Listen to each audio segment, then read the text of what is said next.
திருப்பூரில் ஆட்சியர் அலுவலகம் முன்பாக தமிழ்நாடு அரசு ஊழியர் சங்கத்தின் சார்பில் 7வது நாளாக சாலையில் படுத்துறங்கியும் மேளதாளங்கள் முழங்க சாலை மறியல் போராட்டத்தில் ஈடுபட்டனர்.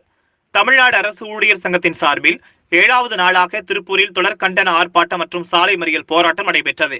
புதிய பென்ஷன் திட்டத்தை ரத்து செய்ய வேண்டும், அகவிலைப்படி சரண்டர் உள்ளிட்டவைகளை திரும்ப தர வேண்டும், நகராட்சி மாநகராட்சி பகுதிகளில் வேலை செய்யும் ஊழியர்களுக்கு கருவூலம் மூலம் ஊதியம் தர நடவடிக்கை எடுக்க வேண்டும், கொரோனா காலத்தில் பணியாற்றிய ஊழியர்களுக்கு சிறப்பு ஊதியம் தர வேண்டும் உள்ளிட்ட பல்வேறு கோரிக்கைகளை வலியுறுத்தி ஆட்சியர் அலுவலகம் முன்பாக 100க்கும் மேற்பட்டோர் கண்டன ஆர்ப்பாட்டத்தில் ஈடுபட்டு முழக்கங்களை எழுப்பினர்.